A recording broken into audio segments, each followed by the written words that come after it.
Back here on the Meat Speak podcast, powered by the certified Angus beef brand, Brian Shaw, meat scientist, Diana Clark. If we sound a little bit different, it's probably for two reasons. One, we're not in our normal studio. Two, it's early. How you doing? Doing good. I like early mornings, not gonna lie. I was up at 4 today. It's a fun day. See, there's well, I was gonna say two, but now apparently there are three types of people who are up at this hour. Farmers or Amish folk, right? Barbecue guys, right? And apparently now meat scientists are in this. Oh yes, are in this mix, early morning. right? Excellent. So I should say the reason that we are in a different space, one, because our studio is very tiny and we have five individuals sitting around the table here. So we would have found out very quickly who prefers which brand of deodorant. We should have tried just for the photo op. Everyone in the window. Fun. we absolutely, we could have learned a whole lot about each other that you maybe didn't even want to know. So that said, let's go ahead and tear into it. Three guests. We have our three guests sitting around the table today. Are three of the most visible pitmasters across the country, each using their own techniques to best represent Texas-style barbecue, despite the fact that their restaurants are in three very different areas of the country. Going from east to west, our first guest is the founder and pitmaster of Swig and Swine Barbecue in Charleston, South Carolina, where he marries brisket with more traditional Carolina-style sides of barbecue, under the promise that they've been horrifying vegetarians since 2013. Our next guest mans the pits in one of the best barbecue restaurants in the Windy City, slinging meats and sausages at Hog Salt Restaurant's Green Street Smoked Meats, located in the Fulton Market District. A meat cutter by trade, he's built Green Street into one of the titans of the industry in a town that knows a thing or two about beef. Our third guest comes to us from about as far west in Texas as one can go before it becomes New Mexico. The owner and pitmaster of Evie Pit Barbecue. He's become a mainstay in former podcast guest Daniel Vaughn's prestigious Texas Monthly Top 50 barbecue list. And he's made a name for himself with a side hustle making reverse flow barbecue pits in his backyard because, he's got all this free time going for him now, right? Please welcome to the podcast, repeat podcast guest from Swig and Swine, Anthony DiBernardo, and Evie, Mr. Arnis Robbins, and making his podcast debut all the way from Green Street Smoked Meats, Mr. Dave Bonner. How you guys doing? Great, Dave. Yeah, very good. It is, right? Coffee's flowing. Amen. Right? All right, so I have to ask, because there's this, in the food world, at least in my little food world, I shouldn't generalize. In my little food world, there's this romantic image of like the pitmasters coming out to the pits, at the middle of the night, squeezing each of their briskets, rubbing them down, happy before they put them on. It's a labor of love. Truly, when do you guys really get started in all this? Our first man in is 2 to 3 o'clock in the morning. I say man, but we've actually got two lady pit mistresses. So, but first person in is 2 to 3 o'clock in the morning, depending on the brisket load for that day, and that's when big meats go on. Interesting. We need to use the word pit mistress in our vernacular now. Go. That was Arnis, by the way. How about you guys? 4 a.m. 4 a.m.? Yep, coming. All three locations start at 4 a.m. Yeah, Green Street, we're at 4 a.m. too. But we're pretty blessed because we have our overnight cleaners there overnight, so they're watching the fire from 1 a.m. to 4 a.m. until that guy gets in. You have people that clean for you, and you don't have to go until 4 o'clock. It's a blessing. Do you guys outsource the cleaning? No, they're within our company. Okay, Yeah, okay. yeah. That is pretty sweet. Yeah, we have. They go around to all Hog Salt, I'm assuming? Yeah, we have 13 different restaurants. So yeah, we have our own cleaning crew. Everyone pretty much just has their own building, and they're there from 1 a.m. to 9 a.m. That's awesome. Fantastic. It's the beauties of a city right there. Life goals. Before we get into, I guess, what's happening in the barbecue world, could you guys each take a minute first? Tell us a little bit about your restaurants. And tell us how you came into barbecue. Because one of the things about barbecue, honestly, like the food world in general, there's multiple paths to get where you're at. You're right. Some folks go the culinary school route. Some folks the school of hard knocks. Some folks did peanut farming and learned to weld all kinds. I took the longest way, for sure. So can you guys tell us about it? Dave, why don't you go first, man? Green Street, we're cafeteria style in an old warehouse in the West Loop. We got an Oiler 1300. Recently added a Milscow 1000 to the fleet. Basically just Central Texas inspired barbecue with a little bit of Chicago flair on there. Originally, I'm from Long Island, New York. I spent 9 years as a butcher. I had pretty much beef at cost, so I was able to cook it and mess it up for cheap. And that's pretty much when I fell in love with smoking and fire. I tell people I fell in love with fire first. I set the woods on fire when I was a kid. Oh my gosh. We were roasting peeps outside. It took a turn for the worse, and that's when I found out I loved fire. Anthony, how about you, man? Yeah, so I started cooking on submarines. That's how I ended up in Charleston, South Carolina. And I want to make sure that we clarify that, because there are a lot of different terms in the food world that people are like, oh, submarine, is that like a type of oven? Is that a no, this is like an underwater military vessel, right? Yep. So I started young. I started in the kitchens when I was 12, and then when it came time to go to college, I knew I wasn't a good student. I didn't want to waste anybody's money, so I opted for military service, and I kept with the cooking, volunteered for submarine duty. Ended up in Charleston. After my time on the boats, I worked my way through the evolving dining scene of Charleston at the time in the early 90s. Worked my way through the fine dining kitchens in Charleston. I took over the old hotel at Kiowa Island Resort in 1998, and I took that from a 2-diamond to a 4-diamond establishment, and then went to work for a couple other family-owned businesses through my time. When it came time to risk it all and have the option to do my own thing, that's when I opted to open Swig and Swine, because I just had such a love for barbecue, and that's it. I mean, that was 2013 is when I left the paycheck to risk it all, and it was a long 8 months of build out with no paychecks and catering on the weekends out of my house and just trying to pay bills. And we opened the first location 2014, actually May 27th, 2014, so we're coming on 8 years. Nice. And 2 years after, it took off like wildfire. And 2 years after that, we opened our Somerville location. And 2 years after that, we opened our Mount Pleasant location. And now we're slowly building our 4th location. Just opened a concession stand in one of the local stadiums, and we have a food truck on the road as well. So. That's awesome. Excellent. And truly horrifying vegetarian since 2013. Very nice. Arnis, how about you, man? Like I said earlier, I think I took the long route to barbecue.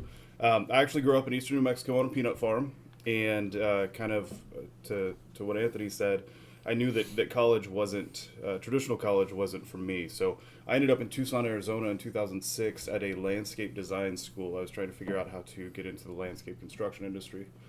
And went to work for a company out there, finished the 2-year program, and worked for 5 years to get my contractor's license and started a landscaping business.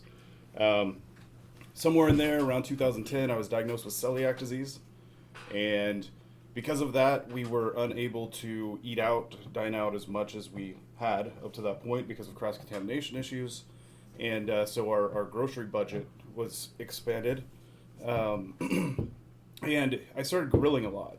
I enjoy cooking, but I didn't have any barbecue background. Started grilling a lot, kind of got tired of the same old steaks and all of the easy things to cook outside, and started looking at barbecue and got an electric smoker. Wasn't trying to make anything earth-shaking, just trying to feed us something good that we could no longer go out to a conventional restaurant and feel comfortable ordering. Slowly that turned into kind of a weekend therapy for me.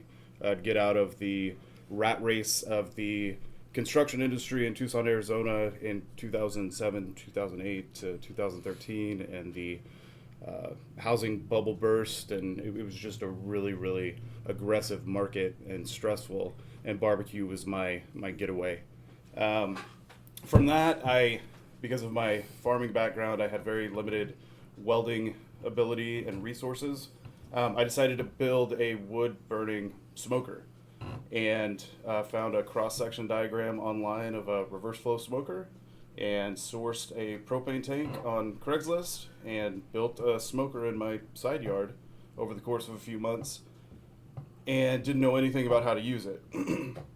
So about a week after that was done, I met my high school buddy in Albuquerque for a bachelor weekend and took the pit and we cooked a whole hog.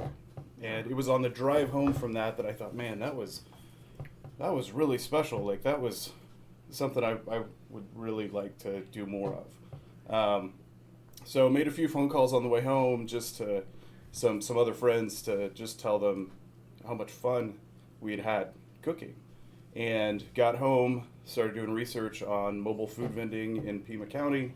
Was able to find a previously licensed carny wagon, which go down to the health department, file for a change of name, and that was about all it would take to set up on the side of the road. So, I think the guy wanted $6,000 for it, and I offered him $2,500. That's what I had, and he took it. Holy cow! But it was not what you think of when you think of like barbecue food trailer. This thing, 360-degree plexiglass windows, like fluorescent lighting on these flip-up wings. I mean, but it was all homemade.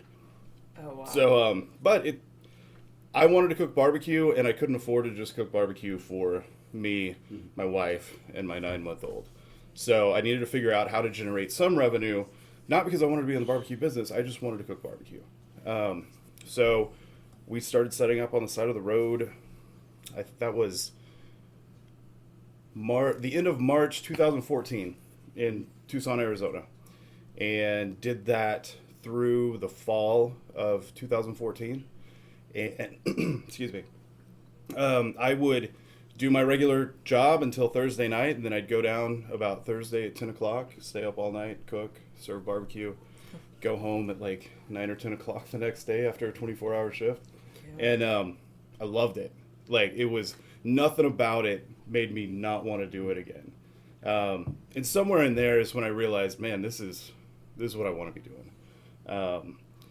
So we made a decision to order a food trailer, a proper food trailer, to operate in Tucson, where we were.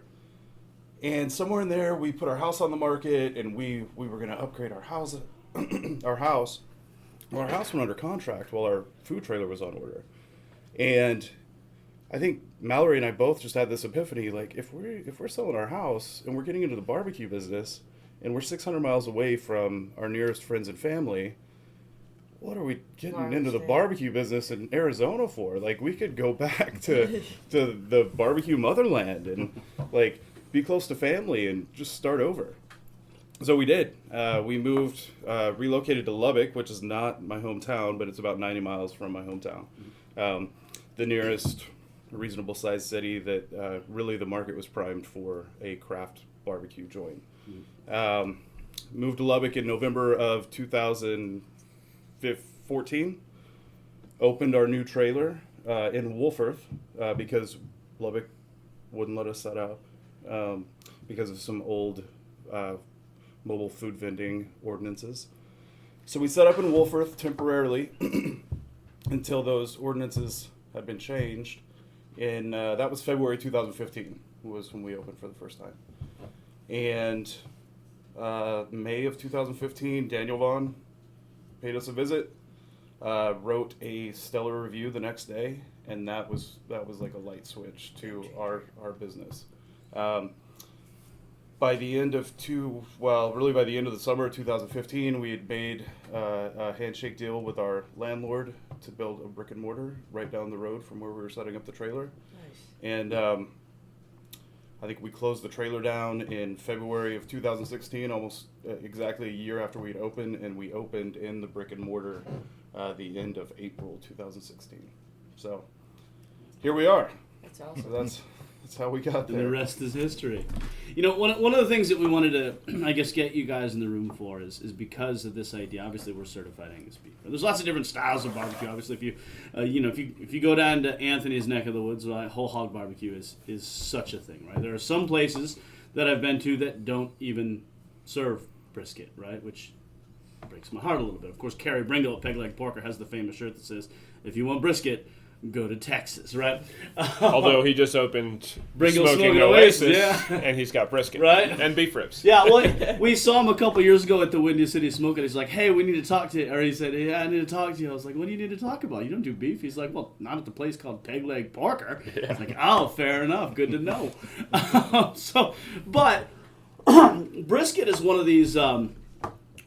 I thought Michael Ollier, our chef here on staff, termed it really well. That brisket is one of those, like, if you could engineer a cut that is more difficult to handle on of beef on the entire carcass, like brisket is it. Especially when you get into like the prime briskets, where the fatty side of the brisket, you could argue maybe, is it too fatty, right? The lean side, if you're not in prime, is that fatty enough? And it's, you guys are able to take that and consistently push out, this thing that has such a high degree of difficulty to execute, and you do it thousands of times every single day. But as we look at you guys, you all do brisket, you all do some version of Texas style brisket, but truly none of you guys are from Texas originally, right? New Mexico is as close as we get.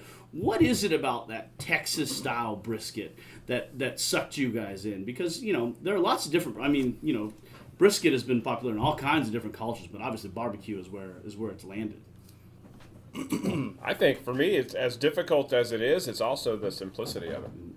It's you start with the best product. You start with certified Angus beef prime, and then you add salt and pepper, and love. Yeah. And then the end result is amazing. Yeah. But at the same time, it's a challenge. Because no two briskets are ever the same. In my world, my biggest thing is consistency. So I'm dealing with 3 different smoke rooms, 2 different people in each location, so 6 different people handling the product. And from a challenge for me is how do I manage and how do I oversee operations and consistency, and that's what we constantly trying to improve on, consistency. So it really tests. It's one of those things where I know I can go in and do it better, but it's a transition period for me now, because now I'm going from working in the business to working on the business, and that's been almost a 2-year struggle for me now, is to figure out how to do that. But the brisket is the thing that we train on, and that's kind of how I connect with my people too. And that's how I explain it to them. I said, this is, simple, but it's probably the most challenging thing you're ever going to do. Barbecue in general is the hardest, easiest job in the world. Yeah. And consistency is key. That's not everyone, but for the most part, you can do it once. If all of the variables are right. But then, for us in West Texas with wind and crazy weather and extremely low humidity levels, just so many variables that it's not about how do I cook this brisket. It's about how do I mitigate all of these other factors that are like coming in and trying to screw this up. But brisket specific, you can't fake it. Like there's a lot of meats that if they're not right, you can cover them up in sugar or sauces, whatever it is. You can't fake brisket. Like it's either cooked right or it's not, and if it is, it's great, and if it's not, it's awful. Yeah, I think with like brisket, when I first started at Green Street 5 years ago, we would trim off a layer off the fat cap, put it in the smoker. And I think the brisket game has evolved so much where there's so many more people putting out great brisket, just the fact how they're trimming it. You're rounding your edges, you're taking that piece off the point to make it aerodynamic, and you just got to put more care into it because, that's the breadwinner right there. People are going to your place for brisket. Sausage is great, but 9 out of 10 times they're ordering brisket, and making sure that you're getting the most yield at that is probably the most important thing, because with beef prices right now, you want to maximize that yield that you can get out of a brisket. And to his point, brisket has become the bar. Yeah. Like that's what we are all compared to each other with, like especially even in Charleston. Yeah. We're compared to each other via the brisket. Yeah. Well, and I want to make sure I throw this out there too, right? We've talked about you guys. Diana Clark, you also. I don't know if you guys have ever had Diana's brisket. The meat scientist knows a thing or two about smoking. It's all the smoker. Talk to us a little bit about that brisket and I guess the makeup, right? I mean, obviously brisket, we've talked about at length on this podcast about the history of it, and obviously it started as like a way to preserve these meats in old meat markets. Black's Barbecue is like a perfect example where it started as a handshake deal behind a meat market, a guy who had some cattle, and the Great Depression, and they needed to do something with that meat before it went bad. But when you look at those briskets today, right? In today's market, there's more certified Angus beef, so we're talking that middle of choice and up than there is select in the market. Briskets on the whole, like, they're all getting better quality, right? Yeah, I mean, you look at cattle in general, the grading market is just blowing up with prime, with higher choice available. And when you think about barbecue too, honestly, we've talked to Daniel Vaughn about this. He brought to our attention, he's like, well, what if we aged a brisket for a very long time and then we threw it in the smoker? He's like, could we capitalize on some lower quality meats by doing that? And so we happen to have some briskets that we let age for about 6 months. But the issue with this, so now we're letting it age, now you're losing more moisture on top of something that you're already going to lose a lot more moisture on just from the cooking process itself. And it just was dried out. Like if you use lower quality meat, that's where you're going to really suffer, because dry age is condensing that beef flavor. You're really doing the same thing when you're barbecuing. You're taking out the moisture, so you're letting the meat speak. If you don't have that high quality meat to start with, that's when it goes bad. And I think a lot of other people are starting to realize that, because even just at home cooks, people used to, I'll just get a brisket, it doesn't matter, I'm going to throw it on the smoker. I had a friend call me, hey, should I go, and he doesn't understand beef grading, should I go to USDA Prime? Should I get choice? Like, what should I look for in a brisket? So just being more specific even about the type of brisket that they're getting for the smoker at home. Like, that amazed me that there's that much concern in it. Before, you just get whatever and you throw it on the smoker because you're going to sit out there all day. It didn't really matter. Yeah. How much of it for you guys, you're in barbecue. Chris Lilly once said, it's as much as he loves barbecue as sitting down to eat barbecue. Like, I mean, the real magic is in the cook, right? I mean, it's the camaraderie that comes around from hanging around the smoker, right? I mean, do you guys still get to enjoy that in your restaurant, or, is it too difficult trying That's to run why I business go at on the the same road. time? Yeah. I mean, honestly, that's my road trips are my time to get back in and enjoy the cooking process again. Yeah. Because when I'm in town, it's just business. Yeah. 24/7. And I fill smoke room shifts. I do at least 2 in each location. I do 2 in the original location a week, and then I do 1 in the Somerville store and 1 in the Mount Pleasant store a week when I'm not on the road. But it's different because you're still accessible and people are still bombarding you and phones ringing, and it's just always the worry. But the road is my sanctuary, and just sitting in my chair and cooking at my pace, and it's fun. Yeah. If we could, let's get into the anxiety stuff, right? Brisket prices, right? And it's amazing, right? Meat prices, we say meat prices, not just beef, all prices, right? You talked about chicken wings being ridiculous, which we've talked about at length, but brisket is one of those, and for a myriad of reasons, right? Daniel Vaughn, when he was on our podcast in November, talked about Chipotle and Arby's jumping in the brisket game. So now there's a huge draw on the overall supply of briskets. That's obviously helping drive up the price, in addition to all the other factors. Can you get the fast food chains on like the top rounds and I will stuff? say, I know specifically Arby's quality level is not as high. They have a neat they actually do like it's a huge long smoke. They start at like 100 degrees. They really emphasize the smoke ring. I think because of quality, they don't really cook it as long and everything. They just want to get that ring for the appearance, and so they start really low to try to drive that. But it's a company actually out of Texas that Houston. does I it all. thought it was Sadler's. Yeah, does everything for them. So it's huge production. So those are, I'm guessing, where a lot of the select briskets are going.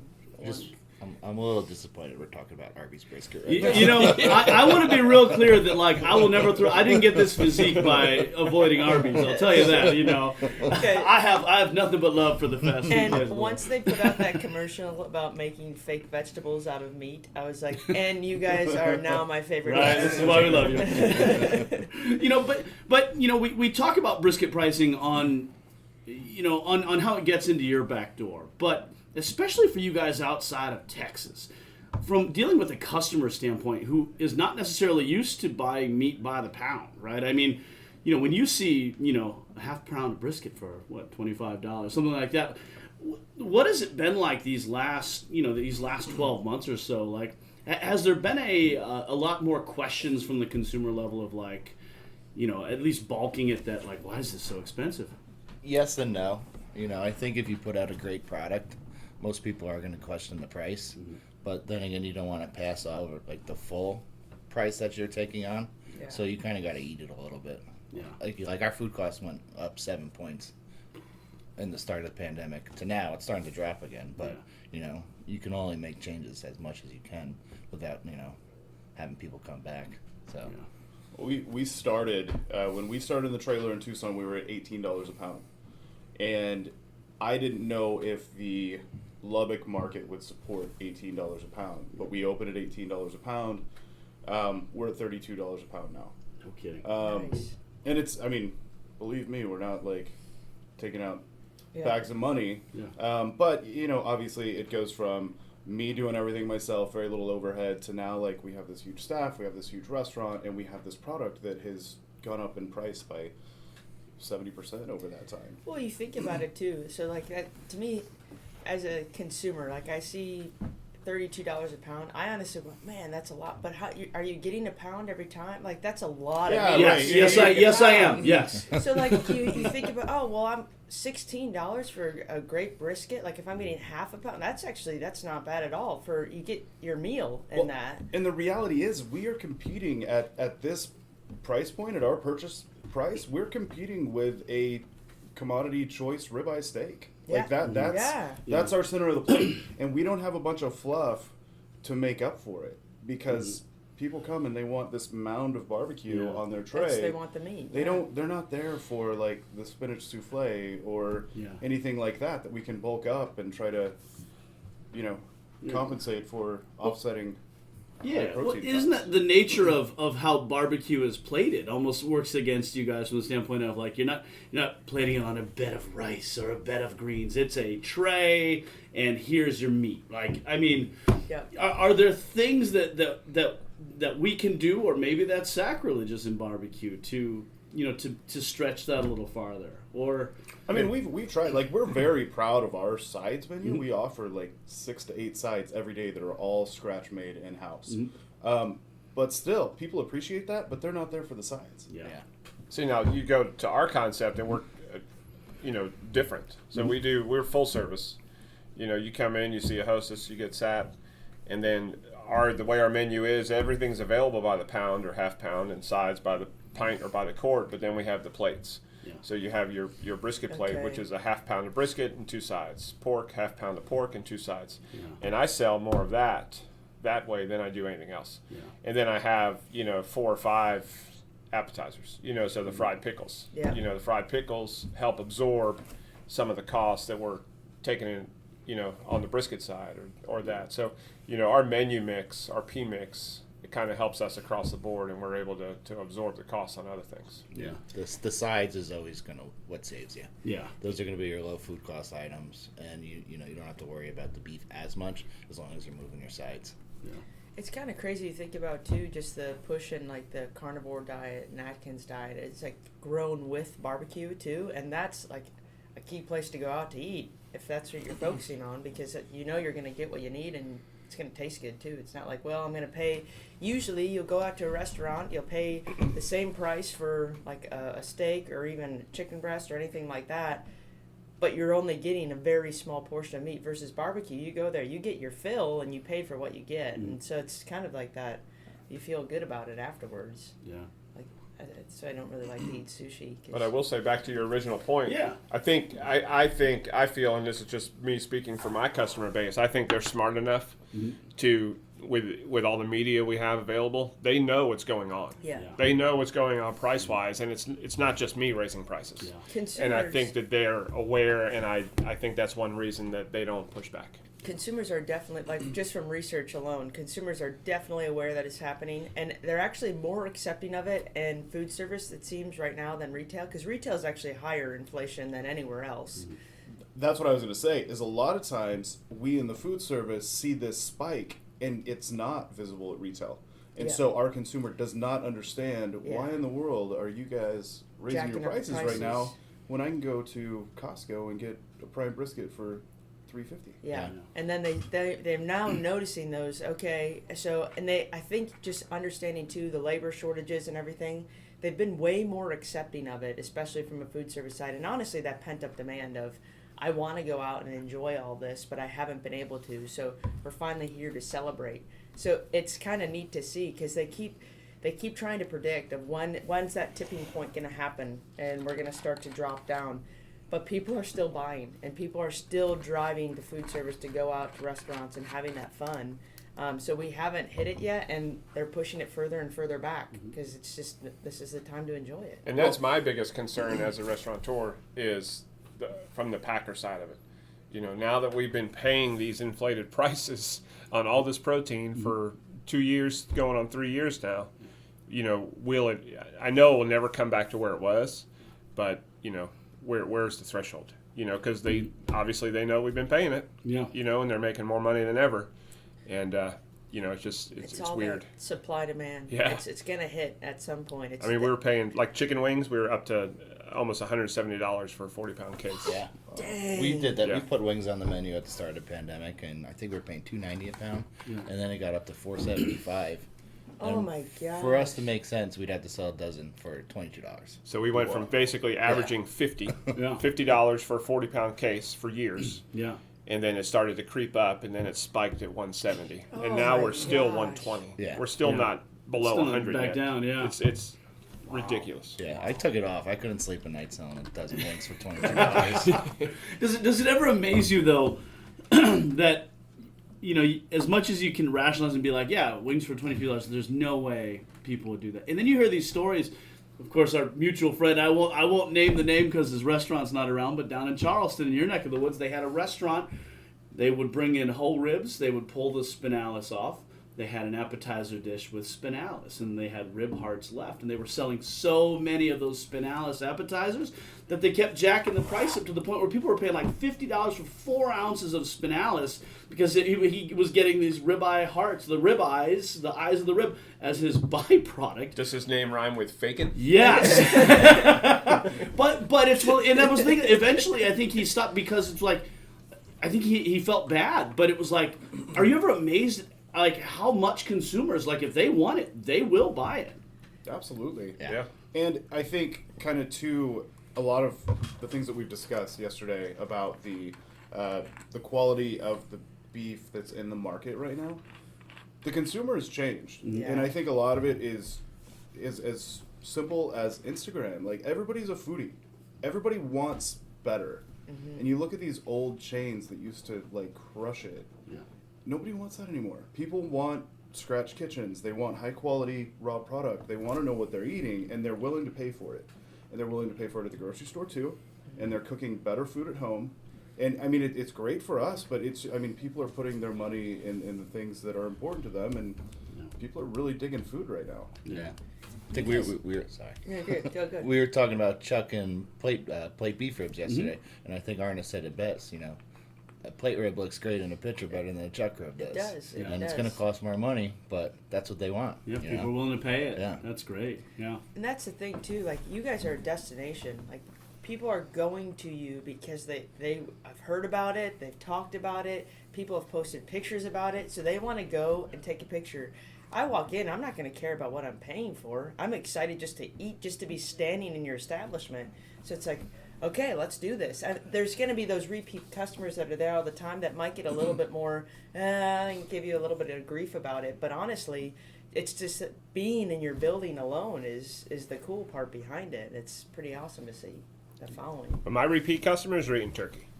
They're not eating See, beef that's ribs. yeah. I mean, they're eating turkey. They're eating pork. Yeah. You know, Or a sandwich. I was gonna say too. So we're not full service. We're deli style counter, but we do have a lot of plates because we do have a lot of working class, blue collar, regular lunch College people that come in. students. Yeah, and they Yeah. just they want to get a plate and sit down and eat. Yep. All of our plates are based off of brisket price. So our regulars, unless they're getting brisket, no, they can order a la carte and come out way ahead, as opposed to ordering like a very simple order of a 1 or 2 meat combo plate. Okay. That is a pretty cool concept, though. That's awesome. You know, I do know, because I feel my pocket vibrating, I have to let you guys go fairly soon. But before we do wrap, right, we spent a long time talking about brisket and barbecue. But in your establishment specifically, we've talked already about the brisket. Give us 1 or 2 things that if people come see you guys, either at Green Street Smoked Meats in Chicago, Swig and Swine in Charleston, Evie Mays in Lubbock, Texas, Wolford, technically, right? But we're good saying Lubbock? Yes. All right, good. It's right across the line. If people need to come, right, what else do they need to get outside the brisket? Because I have my own opinions, right? I'm actually ordering a bathtub of your elote for a Christmas card photo. That's it, right? What do people need to get when they come that's not brisket in your restaurant? We sell an alarming amount of elote. That's our number one seller by far. Cornbread, put it on the menu a few years back. Flies, we do it gluten-free, and people love that. Okay. Pastrami, beef ribs. Beef ribs the first thing to sell it every day. We're the only place in Chicago that does it every day. Granted, we cook fewer in the start of the week and more towards the end of the week, but we have beef ribs every day. Pork belly, house cured. We have a pretty substantial menu. Smoked salmon, you know. Yeah. I could keep going if you want. for us, it's probably the turkey, pork belly, and the corn pudding, and then all of our pies. We do individual 5-inch pies. Yeah. We do coconut. We do chocolate pecan. We do peanut butter, and they crush it. It makes me so happy to see pies on menus now because it's always been around, but it's one of those things. It's like you almost forgot about pies, and then you go and it's like, damn, I love pies. Funny story. When we first opened, they had to throttle me back because we would, spend it all night. So when we first opened, I had a cot, and I slept at the restaurant, and I smoked all night. But while I was smoking, I was baking because when I was on submarine, I did all the baking. Yeah. So at one point in time, we had 12 pies. The 5-inch pies. We had 12 pies on the dessert menu, and we had 6 meats. And you're like, it's not really Tony's Pie Shop. It's a barbecue place. I'm like, all right. We'll Tony's Pie Shop has a nice ring. I would totally go to Tony's Pie Shop. It's on my list of things to accomplish one of these days. Meats and sweets. Meats and sweets. Nailed it. I like it. Nailed it. I like it. I like something there. Arnis, how about you guys? I think last time I was in, I enjoyed a delightful strawberry pie. I think was Mallory handling your pies? She was. We've got a couple gals now in the bakery kitchen, but again, like our menu is 100% gluten free with the exception of the buns and sliced bread that people are welcome to. But we have an extensive dessert program, a lot of pies, a fresh strawberry pie. That actually, when I was a kid, when we would travel and end up at Marie Callender's, they had a fresh strawberry pie that was like, it's very nostalgic to me. But awesome. People love it. But as far as our meats go, obviously brisket, but our pork ribs I think are really good. And then we make house sausage. We've got 2 varieties that is 85% certified Angus beef prime trimmings. Nice. That is really, really good. So. Excellent. I need that. Yeah, me For too. it. Excellent. Awesome. Well, we have to let you guys go because I do know that Jonathan Perry, our chairman of our board and also a barbecue restaurateur in his own right, is about ready to chat in the main room with you guys. Okay. But, yeah, so I'll tell you what, we'll go ahead and turn you guys loose. We would love to have you guys back. I want to have a debate. You mentioned cornbread, and it set me off. We had Hill Country Barbecue here a couple of weeks ago, and they have this T-shirt that says cornbread is cake, right? And the idea is that, like, we justify eating cornbread as a side dish, but how would we feel about sitting down with a piece of cake as a side dish, right? It's the same thing, which I'm totally for, right? Is cornbread cake? Is it a side dish? I feel like If you're adding honey, I mean, come on, And butter. right? It's Yeah, okay. it's Honey, butter in it, and then honey butter to go on Yeah. top. Yeah. it's delightful. So I will let you guys head on out with your the rest of the day's agenda. But Dave Bonner, Green Street Smoked Meats in Chicago. Anthony DiBernardo, Swig and Swine Barbecue in Charleston, South Carolina. We got to make sure the distinction: Charleston, South Carolina. South Carolina. Not West Virginia. No. We got good barbecue in West Virginia. I'm happy to direct y'all to. South Carolina. I South heard about Carolina. him. It's fantastic. Yeah. It's called Them Two Brothers in a Grill. If you're in Charleston, cool West people. Virginia. Yeah. Fantastic. He started in Florida, right? Yeah, in Tampa. He played Danny for was the, telling me yeah, he about played for Yeah. the Buccaneers Yeah. and moved back home. And yeah, so and Arnis Robbins, Evie Mays, Pit Barbecue in Lubbock, Texas. Guys, thanks for joining us here on the Meat Speak Podcast. And if this is your first time listening to the Meat Speak Podcast, powered by the Certified Angus Beef brand, please know that you can find us across all of your major podcasting platforms: Google Play, Apple, Spotify,